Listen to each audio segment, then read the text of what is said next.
सत्ता में आज बात वाराणसी की। वाराणसी यानी वो शहर जो पीएम मोदी का संसदीय क्षेत्र है। यूपी में विधानसभा चुनाव है, इसलिए वाराणसी अब चर्चा के केंद्र में है। पश्चिम बंगाल से चलकर ममता बनर्जी अब वाराणसी पहुंचने वाली हैं। बीजेपी के खिलाफ अखिल भारतीय स्तर पर विपक्षी मोर्चा बनाने की कोशिश कर रही हैं वो। टीएमसी की मुखिया ममता बनर्जी अगले महीने वाराणसी जा सकती हैं। चर्चा है कि वाराणसी में ममता यूपी विधानसभा चुनाव में समाजवादी पार्टी के समर्थन का ऐलान कर सकती हैं, लेकिन इसके अलावा ममता और अखिलेश मिलकर वाराणसी में बीजेपी को घेरने का एक सीक्रेट प्लान भी बना रहे हैं।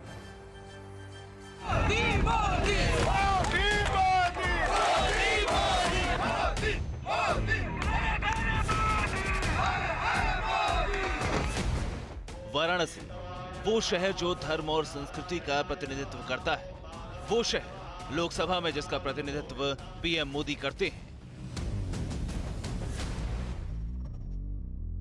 उसी वाराणसी की जमीन पर अब पीएम मोदी को चुनौती देने के लिए तैयारी चल रही है।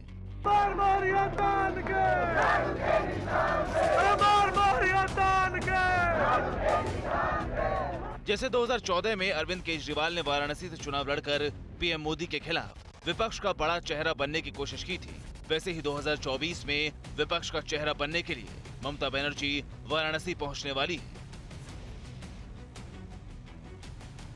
एनडीए के खिलाफ कांग्रेस को रिप्लेस कर अपना मोर्चा बनाने की कोशिश में जुटी ममता जल्द ही वाराणसी पहुंच सकती है। जनवरी में ममता बनर्जी वाराणसी का दौरा कर सकती है। वाराणसी से ममता यूपी में समाजवादी पार्टी के समर्थन का ऐलान कर सकती है। दरअसल पश्चिम बंगाल चुनाव में समाजवादी पार्टी के सांसद जया बच्चन ने टीएमसी के लिए प्रचार किया था। अब ममता बनर्जी यूपी चुनाव में अखिलेश यादव को मदद ऑफर कर रही हैं। ममता बनर्जी दिल्ली आई थी तो उन्होंने काफी स्पष्ट रूप से इस बात को कहा था कि अगर अखिलेश जी को हम लोगों की जरूरत किसी भी तरह से होगी तो हम उनके साथ हैं। आदरणीय अखिलेश जी मुख्य विपक्षी दल के रूप में उत्तर प्रदेश का चुनाव लड़ रहे हैं और मुझे लगता है कि जितने दल जो भारतीय जनता पार्टी की विचारधारा से सहमत नहीं है, मुझे लगता है उन सब लोगों को उनके साथ खड़े होकर उनको चुनाव लड़ाना चाहिए।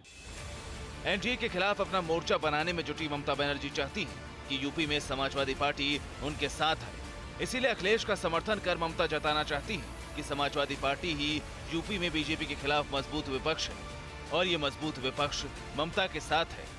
बंगाल के चुनाव में खुद अखिलेश ने मीटिंगें की थी और अखिलेश ने उनका समर्थन किया था। तो जाहिर सी बात है कि जो भाजपा विरोधी पार्टियां हैं वो जब तक कोई निर्णायक मतलब फ्रंट की बात नहीं आती है तो राज्यों के चुनाव में तो ममता बनर्जी हमेशा ऐसी ताकतों को समर्थन करती रही हैं जो बीजेपी विरोधी हैं। चर्चा है कि छोटे दलों से गठबंधन कर रहे अखिलेश यादव यूपी में टीएमसी के लिए कुछ सीटें छोड़ सकते हैं और इसके बाद ममता पूरे यूपी में अखिलेश के समर्थन में प्रचार कर सकती है। ममता पश्चिम बंगाल का बदला बीजेपी से उत्तर प्रदेश में लेना चाहती हैं। जैसे बीजेपी ने पश्चिम बंगाल में ममता बनर्जी के लिए परेशानियां खड़ी की थी, वैसे ही ममता उत्तर प्रदेश में बीजेपी के लिए परेशानी खड़ा करना चाहती हैं और इसके लिए ममता ने वाराणसी की एक खास सीट को चुना है। ये सूत्रों के हवाले से खबर है। ये सीट है वाराणसी दक्षिण। वाराणसी दक्षिण सीट बीजेपी के लिए इसलिए अहम है क्योंकि 33 साल से वाराणसी दक्षिण सीट बीजेपी का अभेद्य दुर्ग है। 1979 से बीजेपी लगातार ये सीट जीतती रही है। 2017 में बीजेपी के डॉक्टर नीलकंठ तिवारी इस सीट से चुनाव जीते हैं। डॉक्टर नीलकंठ तिवारी को प्रधानमंत्री मोदी का करीबी बताया जाता है, इसलिए कहा जा रहा है कि ममता और अखिलेश मिलकर इस सीट पर बीजेपी को घेरना चाहते हैं। हालांकि बीजेपी इससे बेफिक्र है और ममता को नंदीग्राम का इतिहास याद दिला रही है। देखिए, ममता बनर्जी स्वयं अपना विधानसभा का चुनाव नंदीग्राम से भारतीय जनता पार्टी के प्रत्याशी से चुनाव हार गई थी। इस बार टीएमसी ने तमाम तरह के वहां पर गुंडागर्दी करने का काम किया। सारा विपक्ष एक साथ एकजुट हो गया, उसने सरेंडर कर दिया। उसके बावजूद भारतीय जनता पार्टी ने कड़ी टक्कर पश्चिम बंगाल में दी है। पश्चिम बंगाल के बाहर ममता बनर्जी का कोई जनाधार नहीं है।